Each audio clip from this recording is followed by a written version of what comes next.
slides you are about to see are from a 7th grade Family and Consumer Sciences class activity designed with the grant funds from the Schenectady Educational Foundation.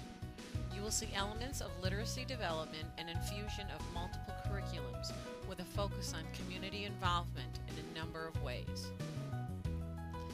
For 2 weeks, the class was set up with 5 different stations.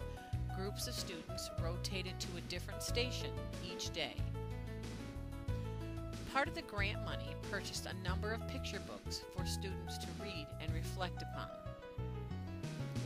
The first station was the picture book station.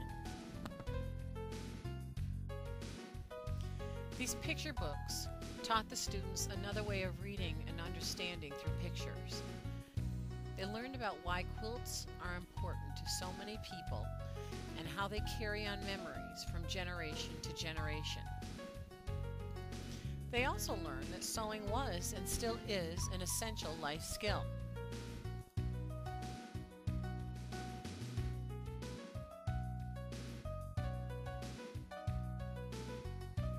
The money from the Foundation's grant also purchased a class set of Chicken Soup for the Teenage Soul books.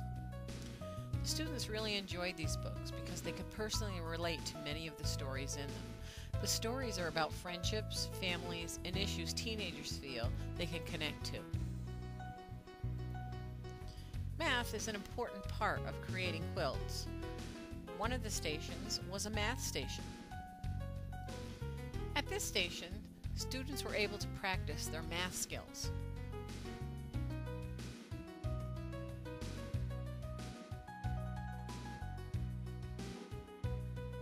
As they did so, they were able to see how getting the right answer began to create a quilt pattern.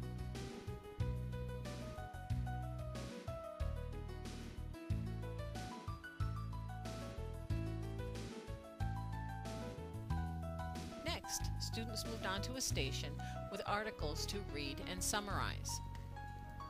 The articles focused on quilt history, creating quilting designs, how teenagers at risk use quilting to overcome anger issues, how quilting is used as an art canvas, and the most interesting to the students, articles about men who quilt.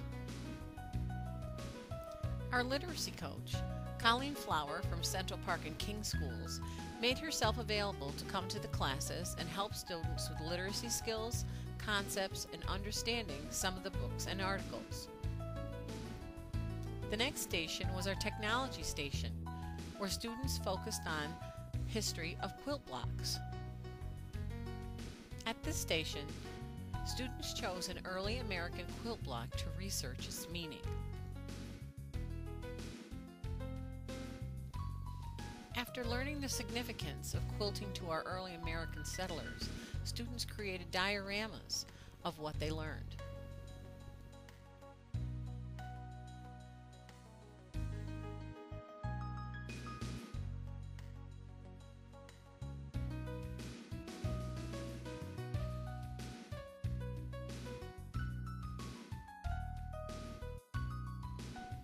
At the sewing station, students were able to begin sewing the quilts. Most were very eager to do so. Some sewed, some pressed, and some pinned. It was a true team effort. With help from Mrs. Standhart and Mrs. Salvo, who has this wonderful long-arm quilting machine, the quilts were finished. Mrs. Salvo, the math teacher, donated her time to create some fancy stitches on one of the quilts.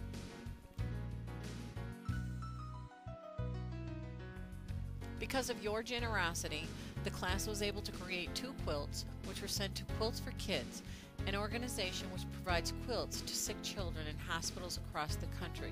The quilts were received by Quilts for Kids on July 7th. The students in my class loved the quilts. They were excited to create these for the sick children and learn what it meant to give back to the community, to those who are less fortunate than them. The grant you gave us provided opportunities for us we wouldn't have had without your generosity. Thank you again from King's 7th grade Home and Careers class.